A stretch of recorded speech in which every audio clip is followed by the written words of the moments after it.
If Arnold does it, why shouldn't you?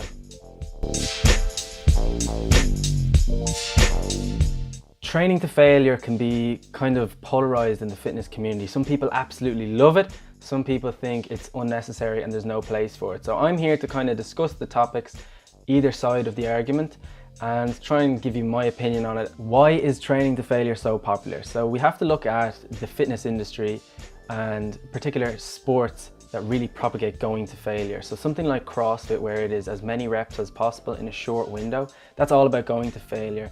And then we look at traditional bodybuilding methods with drop sets and one more rep, you can do it, just like you saw in that clip. It's about getting as many repetitions in as possible and training very intensely. So those laid the foundations for a lot of the training that we see in the gym today. My argument would be that training to failure is not necessary and it causes undue fatigue, which is going to affect future sessions and even the session that you do it in. If you are not a coach and you're not into the exercise science side of things, you probably have never heard of Dr. Brad Schoenfeld, but he's very famous on the internet. He releases a lot of content with regards to exercise science and high quality studies. And I read a really interesting article by him about training to failure, and I'm going to relay some of that information too. So I spent a little bit of time digging around the internet and I found a fantastic podcast interview of Jeff Nippard and Dr. Mike Israetel, and I've linked it down below so you can check it out yourself. It's a very interesting conversation where Jeff provides some very interesting points as to why failure should be a good option. And Dr. Mike Israetel basically cuts him down on every cornerstone, and I'm here to kind of relay that information to you so you can understand it the way I understand it. One paper published by the Scandinavian Journal of Medicine and Science in Sports compared training to failure and not training to failure in terms of muscle gain and strength. And at the bottom here, I've just highlighted similar adaptations across the three resistance training regimes suggest repetition failure is not critical to elicit significant neural and structural changes to skeletal muscle. So what that means essentially is that it's not necessary to train to failure. Now there are counter arguments to that, and one scenario I'm going to present to you now is where you have set A, where one person does 12 repetitions, that last rep was failure. Whereas you have another individual, set B, who is doing 12 repetitions but a lighter load, so they're not going to failure, they're not getting that one more rep, they probably leave 2 or 3 reps in the tank. And what happens is, over the course of the training session, on the day to failure, set A is going to get 12 reps in the first one, but then after his minute rest he might only get 10 the next time, and then after that he's probably only going to get about 6 or even 8 if he's really pushing.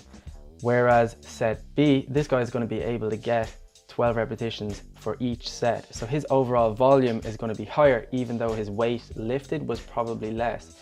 If you do the maths on it, the amount of work done by set B is higher. And the argument is that he has done more volume work, therefore he will get more hypertrophic response.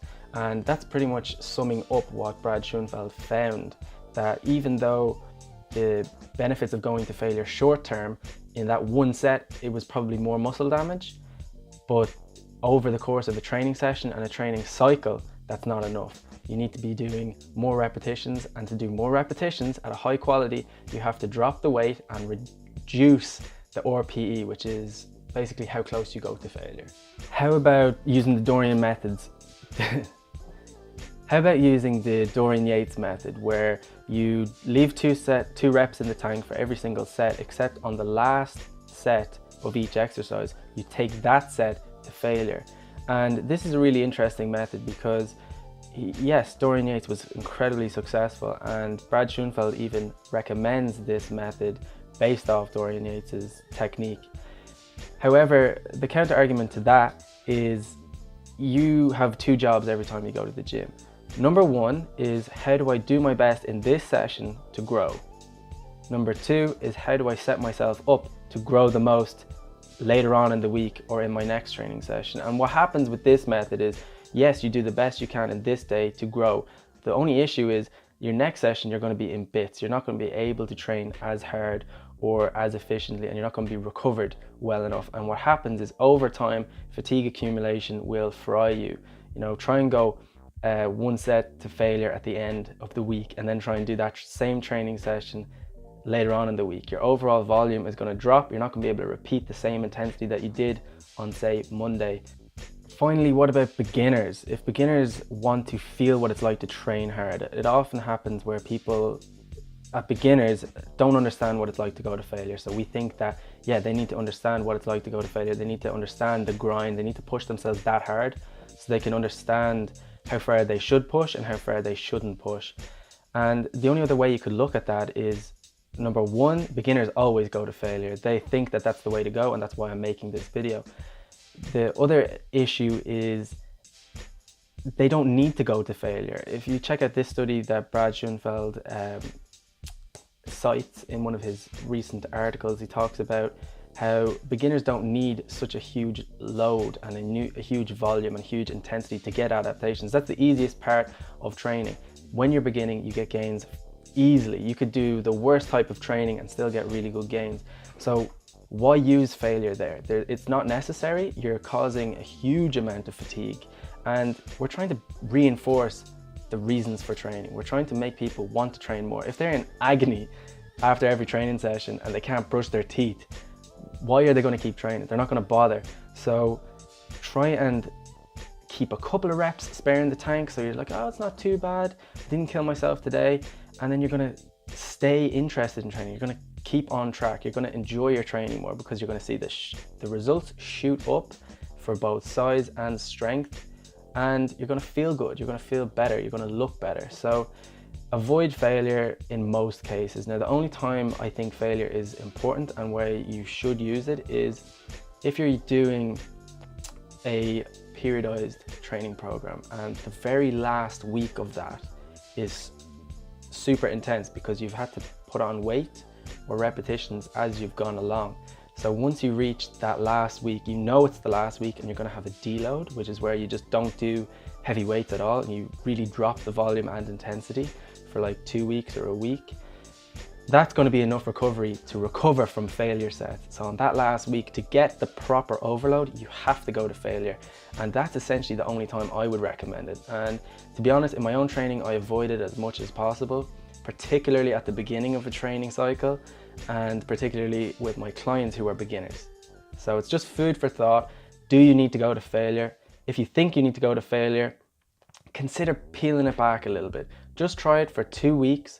Not going to failure on any sets, not doing drop sets, not doing any of that stuff, and then see how you feel. See, are you able to keep training harder per session? Are you able to get more overall volume per exercise per week? And are you getting the same results regardless? Less pain, more results. That's what we all want. So that's it from me for now. If you like this kind of stuff, subscribe if you want to, like it if you want to, share it if you want to. If you have anything to add or any arguments, comment them down below. I'll try and get back to them. And if you want more information on this, check out the article I've linked and check out the podcast. The podcast is incredible, really good. I think it's around 28 minutes in for about 20 minutes long. So if you've got time, check that out. That's it from me. Goodbye. Then go on and go on and then go on. And this last 2 or 3 or 4 repetitions, that's what makes actually the muscle then grow. And that divides then one from a champion and one from not being a champion.